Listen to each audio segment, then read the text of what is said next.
mixture of both. I think actors can be born and be made, but that's an argument for another day. Let's talk about your parents and their reaction to your talent. You find that in Nigeria, lots of parents are keen on their kids going to school first and then exploring talents later. At least back in the day. It's only starting to change now. But at the time when you went into movies, what was the support of your parents like initially and eventually? Well, at first, my dad was never in support. What's up, Dad? He never wanted me to do anything acting. He was more on the, in fact, when I told him I was art inclined, he wasn't buying that. He was like, what is art? What do you want to do with that? You have to be an engineer. You have to be this. But fortunately and unfortunately, my parents were separated. So we were more with my mom. And my mom is always the one that says, as long as you're not hurting anybody, as long as you're not taking something that doesn't belong to you, as long as it makes you happy, you have to do it. So majority of the movies I did, I was with my mom. We were all with my mom. So my dad would only call and say, why is that boy in that movie? No. But eventually, what happened was when he started seeing me with people he respects, like Uncle Peter Dochie, and when I won my first award as the best kid actor and I was told to bring my parents, he was not the one embarrassing me. So he would go there, Pete, how are you? I'm very, this is my son, you know my son? You know, he started behaving, I'm like, dude, calm down, you know? Initially, he didn't want me to do this. So he now buys the idea, of course. Now he calls me and says, any new movie, any new thing, I'm with my friends, we want to watch something you did. I think when you're consistent and when you prove to them that this is really what is in you, eventually they'll let you have your way. Interesting, interesting. But in all of this and in your entire passion for drama and acting, you went on to study international relations and not theatre studies. Why? That is really ironic because when I was going into school, I was going for theatre art. And I tried twice. You know, then you have to write JAM, post UME. And sometimes, if you remember, I don't know if it happens up until now, where when you put in a course, they'll give you another course. Yes. That was what happened in my case. I was trying to go for theatre art. They said, you didn't reach the cutoff mark of theatre art. So they gave me history and international relations. And I was like, what kind of course is this, you know? First time, I wasn't really feeling it, but eventually, I realized that I have a flair and love for history up until now. Then I started enjoying the course, and little did I know that somewhere in the future, I'm going to have anything to do with the UN. Let's even speak about your work with the United Nations. What do you do for the United Nations? So I'm the Deputy Nigerian Youth Representative to the United Nations Youth Assembly. So the youth wing of the UN, yeah. So I deputize Barrister Aminu Danladi, who is the youth representative. Okay. Interesting. Yeah. What would you say about the UN today and its influence on Nigeria? I think from what I've seen so far, for the past 4 years I've been with them, I think there's a really big gap between the information Nigeria has and the information that the UN, I'm trying to look for a way to put it. It was shocking when I came back and I was talking about the Millennium Development Goals and the Sustainable Development Goals, and people were like, what's that? And this is a global, this is a global movement. Thing. Everybody is doing it around the world. So that is where my job actually came in, as a bridge between the Nigerian youth to create awareness of what's going on there and what should be going on here.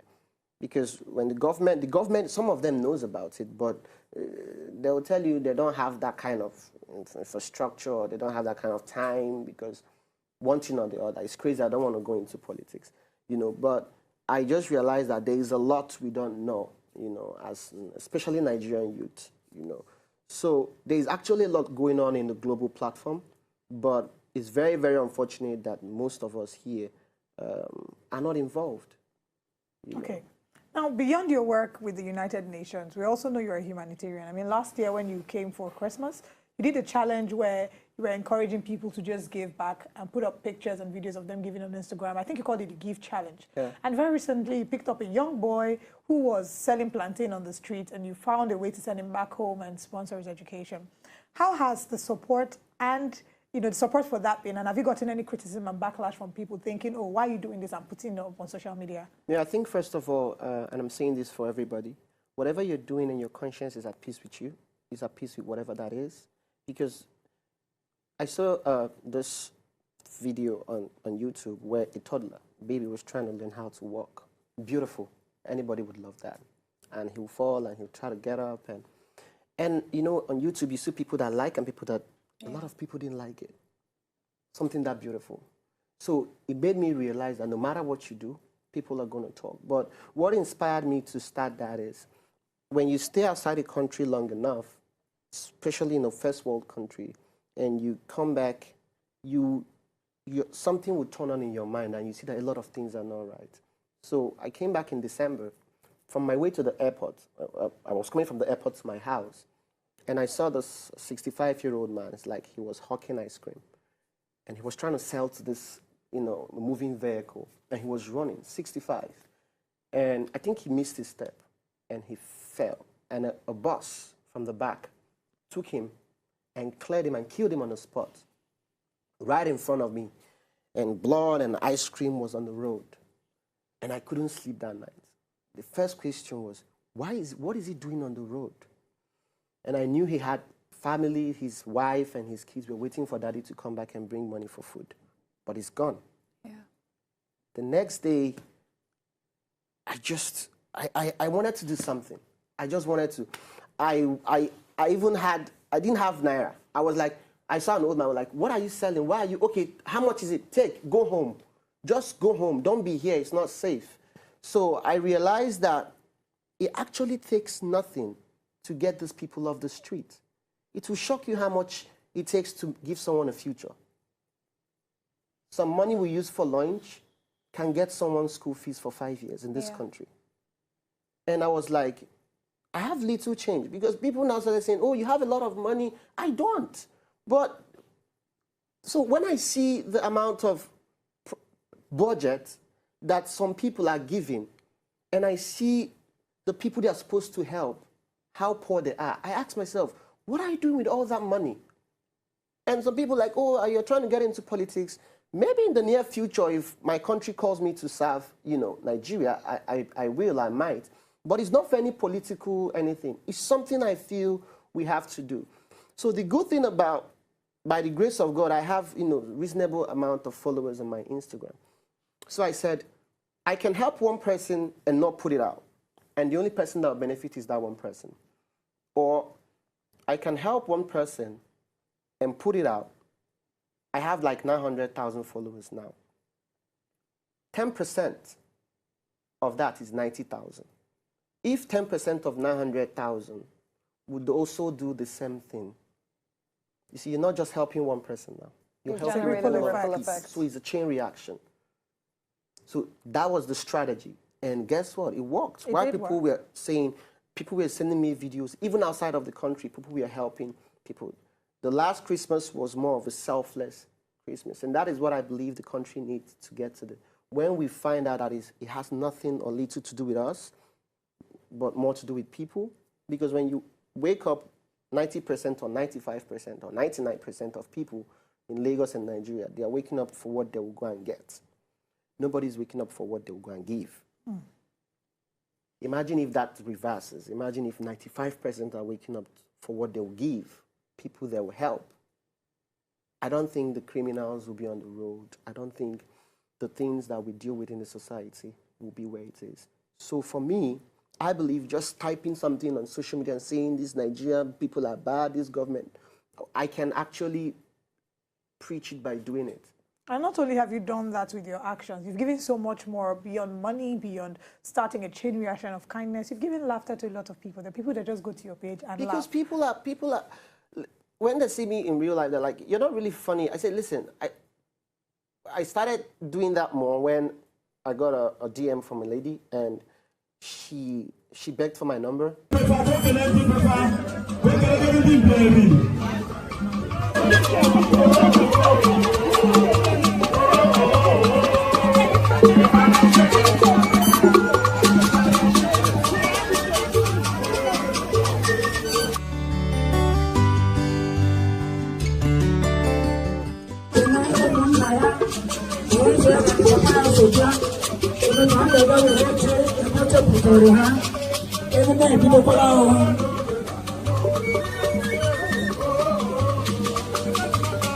All right, ladies and gentlemen, that's the groom and his entourage for the first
Everything's changed. I send them shot.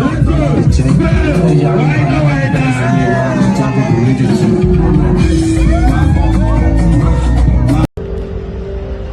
And after find these words that he said to you today, save it till death.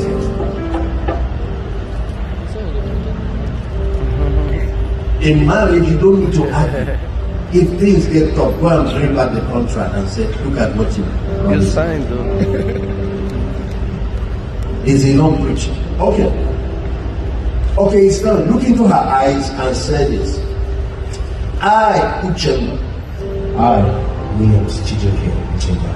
According to the word of God. According to the word of God. Do leave my father and mother. Do leave my father and mother. To join myself to you. To join myself to you. In holy matrimony. In holy matrimony. I will be a husband to you. I will be a husband to you. I will love you. I will love you. I will take care of you. I will take care of you. I will provide for you. I will provide for you. I will protect you. I will protect you. Just as Christ does for the church. Just as Christ does for the church. And for the rest of our lives. And for the rest of our lives. You and I will be one. You and I will be one. Amen.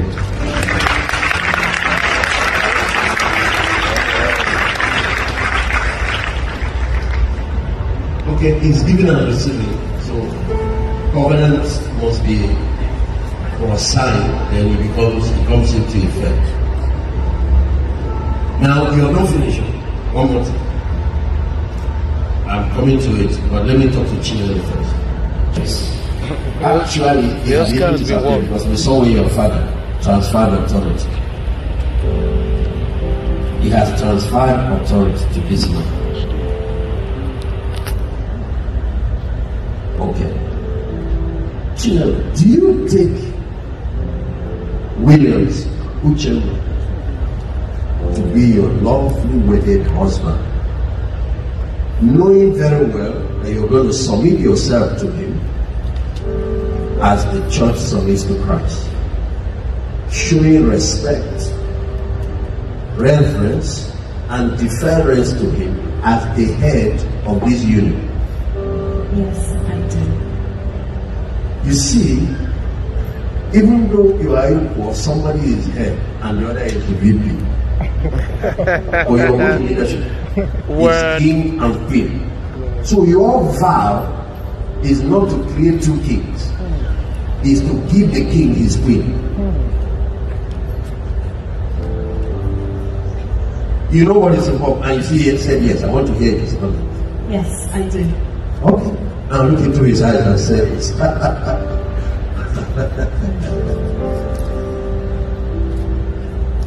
I, Chinelo Oscar. I, Ronaldo Chinelo Oscar.